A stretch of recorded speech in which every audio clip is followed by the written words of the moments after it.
My name is Andrea Basche. I'm an associate professor at the University of Nebraska-Lincoln in the Agronomy and Horticulture Department.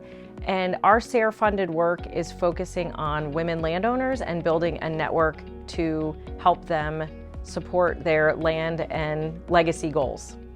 So this work is building on a prior SARE partnership grant where we worked with 3 women landowners and focused on conservation planning with their tenants.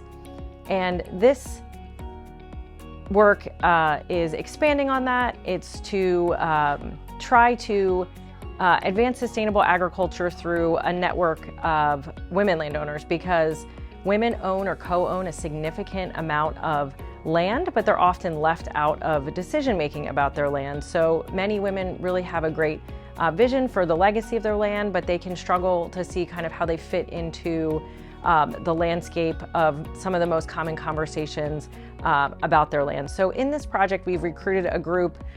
We met for the first time about 8 months ago. We are listening to, in these meetings that we have, listening to them, hearing them share their histories with their land, their passion, what topics are of most interest to them. And the group is comprised of seven women whose common thread is owning land in Nebraska. So all these women also have a really deep commitment to care and, again, the legacy for their land. Some of the participants are more operators of their land, and what we're trying to do is really build a network of them who can support each other. They can, again, share their own ideas, co-develop programming based on their interests over the course of meetings over a 2-year period.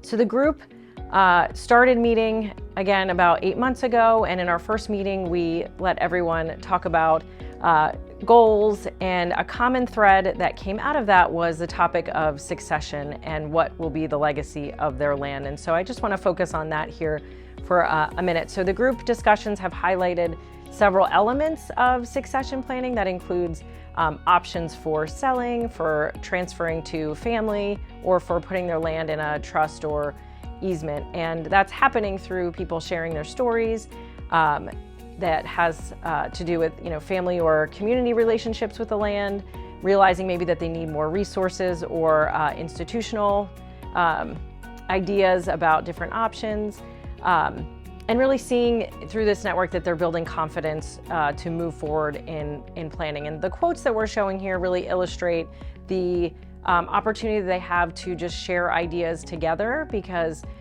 they're not always in areas where they can find people in kind of similar situations. There's not really so much of a coffee shop for landowners to meet on a regular basis to talk about topics like succession. And then finally, I want to share some of the topics that have arisen broadly from the series of meetings that we have had. And so we've visited with some professionals who are responsible for land trusts, for conservation programs. So we've tailored these meetings kind of with small discussion with these professionals. So those are 2 of the topics we've had so far.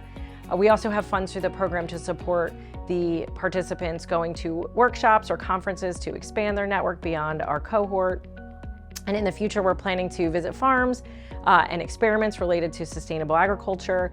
And really something I want to emphasize that's different about this project is we're taking a different approach to outreach, where it's typical at events to have kind of the expert speaker sharing their knowledge, but here we really want an emphasis to be on the co-development of ideas and sharing of information, and really valuing the knowledge and experience that the participants have together. So again, the idea here with our project is to study the value of this network for the landowners, creating opportunities for sharing, for that connection, and ultimately to build community through the process and encourage new skills, knowledge, and action.